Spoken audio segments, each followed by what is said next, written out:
La salle Pierre de Coubertin avait fait le plein ce samedi soir avec près de 450 spectateurs. Une grande fête placée sous le signe du handball. Et pour ce dernier match à domicile, les Olonnais avaient dans leur rang un invité de marque. À 44 ans, Joël Abati a disputé 204 matchs en équipe de France. Champion olympique en 2008, il remporte avec son équipe 2 Coupes du Monde en 2001 et 2009, ainsi qu'un titre de champion d'Europe. Les hommes de Luc Baranger en bleu marine à l'écran ont pris les commandes de la première période très rapidement, avec un jeu très fluide et des tirs efficaces qui leur permettent de s'imposer 15-8 à la mi-temps. À la reprise, les Vendéens semblent inarrêtables et poussent le score jusqu'à 22-14.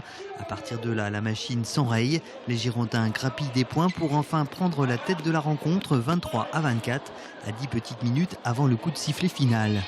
Portés par leur public et galvanisés par un coéquipier de choix, les Olonnais se ressaisissent et l'emportent sur le fil 31-27. On était libérés puisqu'on était maintenus. Pour autant, c'était un match spectacle avec la présence de Joël Abati. Donc multi-titre, j'ai envie de dire. Il a un CV long comme le bras.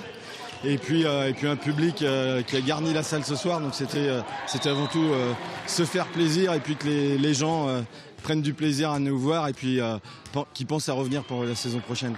Beaucoup dans la salle avaient fait le déplacement pour voir évoluer Joël Abati, qui jouait ici pour la deuxième fois aux côtés de l'OVHB. Le premier match contre Pouzo s'était conclu par une défaite, mais ce samedi soir, la fin était heureuse. Ça me fait plaisir déjà d'une part de pouvoir jouer et en plus en Vendée. Donc je remercie les Vendéens de m'avoir accueilli pour ce réel plaisir d'avoir joué avec cette équipe et puis de montrer que le handball aussi peut se faire en Vendée et que c'est une très bonne opportunité de venir ici, de développer le handball. Et c'est avec plaisir que je viens ici parce qu'il y a de quoi faire. Les gens aiment le handball, respirent le handball et ils sont venus nombreux ce soir pour voir cette équipe gagner. Et pour moi, c'est une réelle satisfaction. Satisfaction aussi du côté des perdants qui ont su apprécier le tête-à-tête avec un champion de cette envergure. C'est toujours intéressant, comme le disent les jeunes joueurs, il faut pouvoir profiter de ce moment-là. On joue face à un joueur qui est très expérimenté, qui a beaucoup de vécu, qui a des savoir-faire énormes malgré l'âge. Donc à nous aussi aujourd'hui de se faire plaisir, d'aller lui mettre un duel et le neutraliser une fois, au gardien de faire un arrêt contre lui. C'est des moments qui sont plaisants et qui peuvent nous donner une force supplémentaire pour jouer. Et ici, jamais la salle Pierre de Coubertin n'avait accueilli autant de public. Il faut dire que le spectacle était à la hauteur.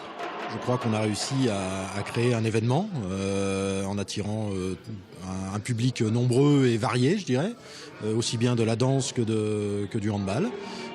Des gens qui étaient connaisseurs plutôt, qui ont apprécié le spectacle. Et puis la victoire est au bout, même si c'était sans enjeu.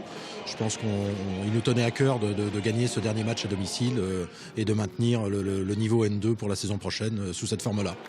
L'OVHB conclut ainsi sa saison sur une victoire devant son public, un public qu'il espère retrouver aussi nombreux l'an prochain.